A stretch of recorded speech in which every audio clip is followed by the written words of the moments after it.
This is a DR82 government-backed backlink that we've recently placed for one of our clients. Links from domains such as these have the ability to move your website to the first page of Google. In this example, it actually moved our client, Suzanne HR, to the #1 spot for the primary keyword HR software. And I kid you not when I say that this is a keyword where we have competitors spending upwards of £100,000 a month trying to compete with us in. Now, agencies would typically charge you thousands of dollars to land backlinks as strong as this. But today in this video, I'm going to show you the step-by-step process as to how to build them completely free of charge. This is the exact method that we use to rank our B2B clients in some of the most competitive markets on the globe, enabling them to generate actual pipeline and revenue from their SEO activities. Some of which you can actually see for yourself if you Google social media, navigate your way to our case studies page. We've got a whole list of case studies showing exactly what we did and how we did it. Now, in the next 15 minutes or so, I'll show you how to identify the right websites, identify who to contact, find the exact email addresses, show you how we actually draft the emails we send and the tools we use. And if you stick around, I'll also share the copy-paste outreach templates, the subject headings, and even the content ideas that you can use to also ensure that you can land backlinks from government-backed DR82 highly authoritative domains. Okay, so without further ado, let's get into the video. Now, the UK employment market is not enjoying a great time right now. So not only is unemployment up to 4.8%, but in the same period, we've also seen a drop in a number of graduate jobs by about 45% in the same period. Now, I'm not going to sit here and pretend this is a good thing. It certainly isn't. But what it does present is an opportunity for us at the moment. So we're in a situation where universities are under more pressure and more scrutiny to provide more resources and more of a helping hand to their graduates in a bid for them to secure employment upon graduation. So this means that we can pitch universities a variety of different resources from our clients that obviously have a bucket load of experience in their sector. Now, these resources could be anything from interview tips, it could be ways to break into the sector, it could even be ways to create and write their CV so that that student stands out next to another student that's going for the same role. Us pitching these kind of resources has meant that we've got responses such as this, which is yep, this is great. We've put your resource live, and it's enabled us to land links such as this one. Now, this was a link that went live for one of our clients. It was an interview tips based publication, I guess. And if you scroll to the bottom, you'll see a nice link to our client. Now, we've been building links for these guys for years and years and years, and it's enabled them to rank top for the highly competitive keyword HR software. So how did we do it? So the first step to being able to do this is locating a list of universities. Now, thankfully for us, there's a centralized resource called the Higher Education Statistical Agency. This essentially gives us a full list of all the higher education institutions across the breadth of the UK. Now, if you navigate to the link that I provided, you'll notice that they give you a straight up CSV file of all these institutions. Now, if you download the enhanced CSV file and open it in a Google Sheet, you'll get an output that looks something like this. So in column C, we've got the provider name, which is pretty much any higher educational institution across the UK. Now, of course, you'll notice that we don't have the domain and we don't have any emails. That's fine. I'm going to show you how to source those. So there's two sort of mechanisms to do this. The first one is to create a Google search URL so that we can manually go through and pull the top listing, which is 9 times out of 10 going to be the higher educational institution. So I've given you guys the formula in this, and what I'm going to do is just copy and paste this. I'm going to add it into the Google search. Now, if I click this, you'll notice that the Open University ranks top. So what we can do is essentially drag this down to all universities down here, and we'll get all the Google URLs that will give us the university link at the top of the pile. Now, failing that, the second thing we can do is actually use Gemini to predict what the domain of the higher educational institution would be. Let me show you how this works. So I've given you a formula down here, which is equals Gemini and then a prompt. Now, what this does is it essentially guesses the URL for the higher educational university in column C by appending a .ac.uk to the end of the university name. So you'll notice here that this is pulled www.open.ac.uk. If I open up that page, we can see that that's actually correct. Now, in the words of Blue Peter, here's one that I prepared earlier. So I essentially just drag both of these lists down, and you'll notice that the hit rate has been pretty good. Now, I've cheated a little bit because I have actually filtered this out by the ones that it couldn't find, but you'll see that we've still managed to pull 565 domains, which is awesome. So we've got all of the domains that have pulled through. We can do another additional check here, which is just crawling them to make sure that none of them 404 or 301 or something like that. But for the sake of the video, I'm not going to do that. The second step is, of course, finding the relevant email addresses of these institutions. And there's a software provider that we've been using for many, many years. There are plenty more available, but this one has always been very reliable for us, and that is hunter.io. Now, if you sign up to hunter.io, I think it's something in the region of $99 a month. I'm not affiliated. Jump into your dashboard, you'll have a view that looks like this. Now, on the left-hand side, you'll have Finder. And then if you go to upload list of domains to search, what we can do is actually plug our domains into the open space down here. So what I'm going to do is come across to our Google Sheet. I'm going to copy these, and I'm quite literally just going to paste them into the domain box down here. Now, the set filters and options. So the maximum email addresses, I would say 3 is probably fine. Make sure you check the verify the email addresses. So this just checks for deliverability essentially on the email. So if a contact has left the university and subsequently their email bounces, we don't want to be emailing them because that's going to affect our total campaign deliverability. So by ticking verify the email addresses, we can essentially do that check before mass sending out the campaigns, basically. Now, there are other services that also provide this, so the likes of Neverbounce do this as a standalone service, but you can just do it through Hunter. Now, in the filters, I tend to do generic and personal, and then in departments, we typically want to go after human resources, and you might want to do marketing as a bit of a fallback. So it goes following departments, get rid of executive. Let's go to marketing and let's go to human resources, and up at the top, we'll need to give it a name. And then quite simply hit upload. And what it will do is it will give you a bit of a snapshot as to what the list is going to look like. So you can see open.ec.uk, we've got 3 emails there, Cranfield, RAC. So this is looking pretty good. So all you need to do now is scroll to the bottom and hit launch. Now, whilst this is generating the list, and it will take a little bit of time to do that, we can set up our email address for which we're going to send the emails from. Now, the reason we set up a separate email address is if we were to run this campaign off of our primary email address, all it would take is a couple of blacklisted or mark as spam responses from the people we email, and that will plunge our domain into the spam filter. So this means that if we're emailing prospects, if we're emailing customers or whoever, they are far less likely to get our emails in their main inbox, basically. So we do not want to burn our main email domain. So for example, with Session Media, we typically email from a domain that's media session or something like that. Now, there's 2 ways you can do this. The first one's a little bit more manual, and the second way is a little bit more automated. I'm going to walk you through the more manual process to begin with. So quite simply, firstly, register a domain. It can be any domain whatsoever in the likes of Namecheap or GoDaddy. Then create a separate email address. So that could be a Ben at, it could be a hello at, it could be an info at. I do recommend that it's from a named email from a person. You know, how often do you actually receive an email from a hello at these days? Barely ever, right?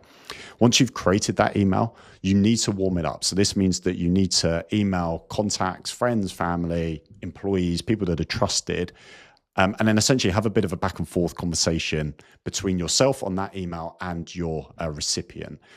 This is a good positive signal to Google that it's a real email address, that it's being used, and also encourage your recipient to whitelist it as well. And then this increases the likeliness that you're not going to be blacklisted or flagged for spam. Now, the second way, a little bit more on the time-saving side, if you use an email provider such as Instantly have a service that provides you with pre-warmed up email addresses. They've essentially registered a bunch of domains. They've registered a bunch of email addresses. They've warmed them up. You can essentially plug and play this system. So we have used this in the past. For the sake of the video, I'm going to show you BuzzStream, which is the email provider that we use, because I want to walk you through the exact step-by-step that we took to land that link that I showed you at the start. But Instantly do provide this service, and it is a really good service. Now, obviously, they charge for it, but it's relatively cheap, depending on your campaign sizes and things like that. So do check out Instantly and their pre-warmed up email feature, basically. Now, step 4 is crafting the email. And I will say that there is no perfect email. We have split tested hundreds of different types of emails, short, long, pretty much everything, right? There is no one set pattern that tends to work. And that's what I would say to you is, depending on the recipients that you're emailing, depending on the campaign, even depending on your personality, should essentially dictate what these emails look like. But I've given you here just a bit of a framework that you can follow using the exact email that landed us that university link at the start. So let's go from the top. One of the tactics that we do with these types of email campaigns is essentially credibility stacking. So what we try and do is stack as much credibility in the email before they've even seen our pitch. So in this instance, it's saying we're this person from this company. Here's the role. You could even say that you've worked in the industry for X years. You've written X amount of pieces in this industry. Straight away, whatever you've got to offer, they at least know you're legitimate, right? And if you do link out to the business that you work at least they can do a bit of a sense check to ensure it's you. What you can also do is also link to your author bios, maybe other places that you've been published. And again, if you're trusted straight from the off, they're far more likely to be more recipient of the following email, right? And whatever you have to pitch. So I would aim to stack as much credibility as you can. Now, the second part to this is having a strong institutional tone. So we'll try and write in a way that is, I guess, a little bit more academic, a little bit more to the point. You know, we don't really want to waste their time here. We just want to say, this is who I am. Here's my credentials.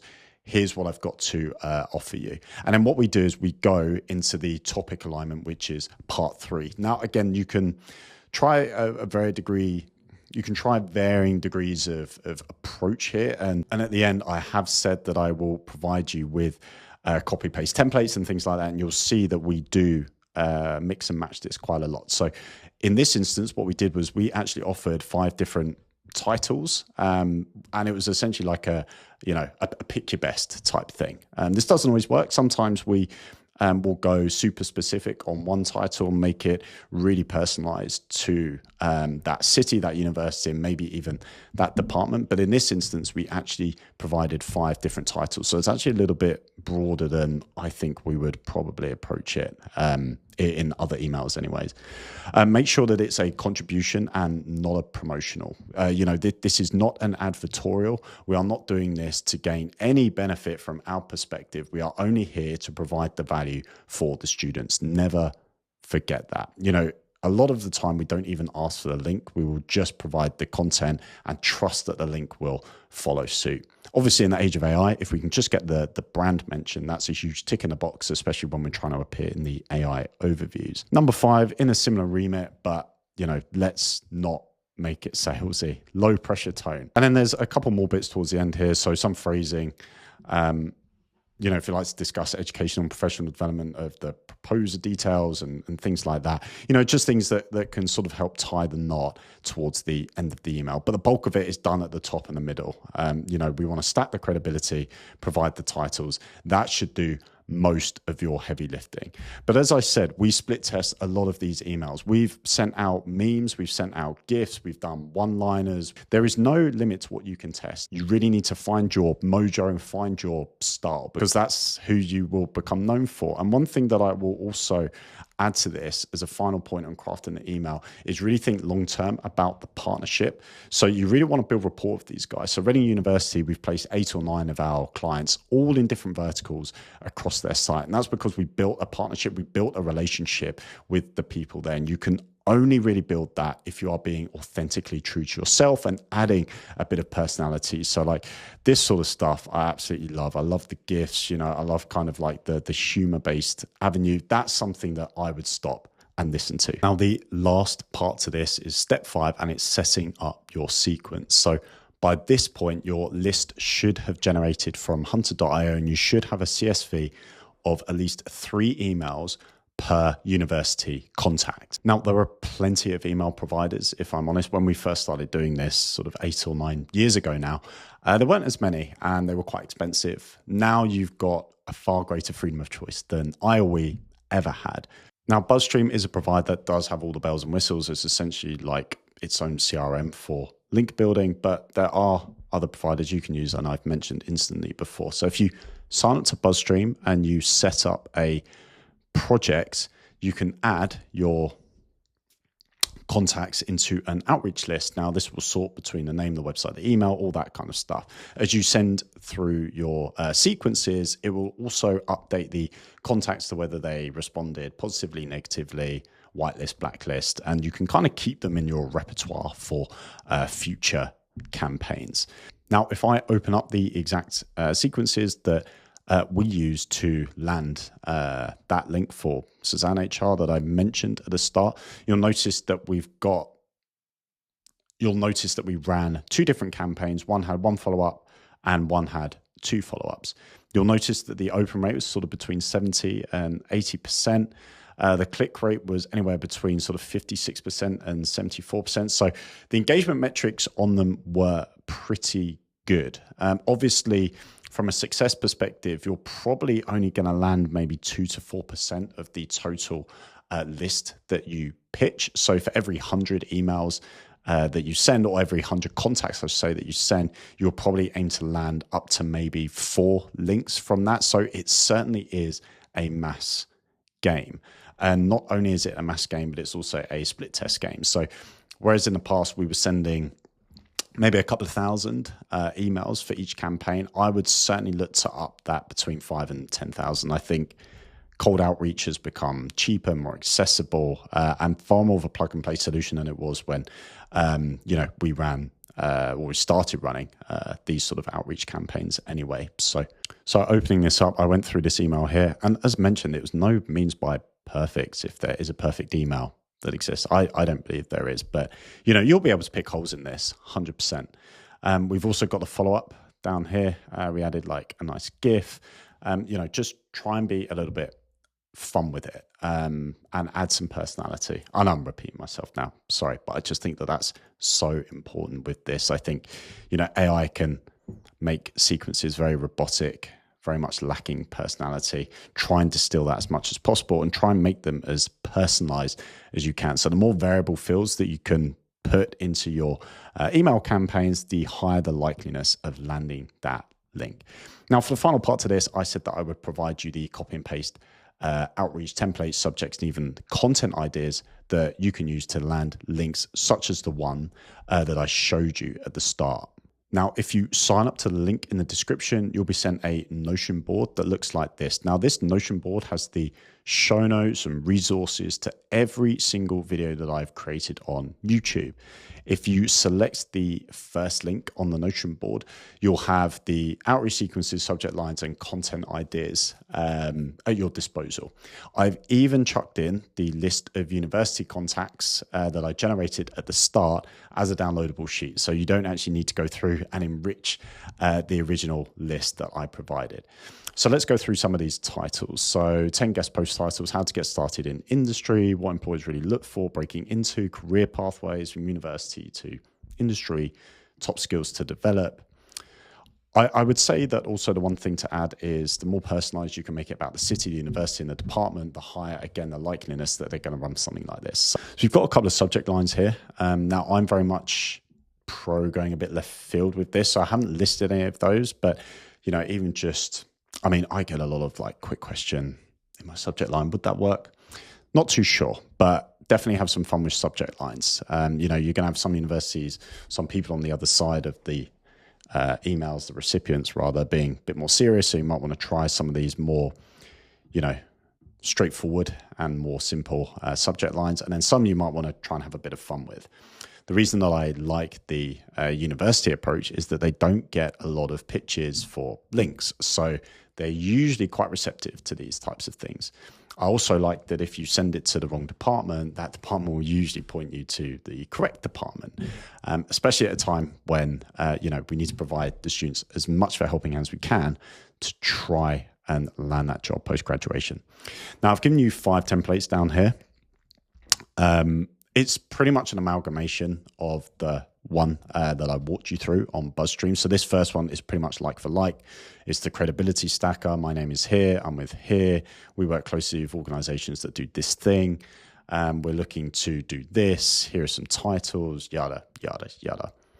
Bit more of a personalized approach. So we're leading more with, we've seen your careers resources in this industry. I want to help and support that with a resource basically. And here's some options.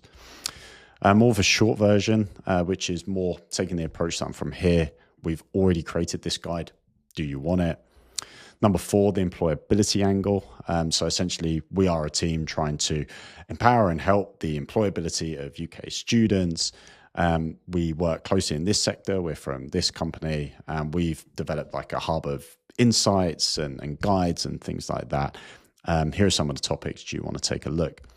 And then the final one is more of a partnership framing. So, leading with more that we're partnering for a small number of universities. We want to be regular contributors to the careers hub on that university site. So we can confirm that we can give you X amount of content over the next 6 months. It frames it as more of like a relationship. And again, it's a really good way to sort of get them over the line and have a good, consistent way of building links as well. But I think with a lot of this stuff, as I said, you've just got to find your own spin. You've got to find your own angle and just kind of see what works for you. So if you've taken any value out of this, you like these types of videos, do let me know in the comments. I'm really curious, of course.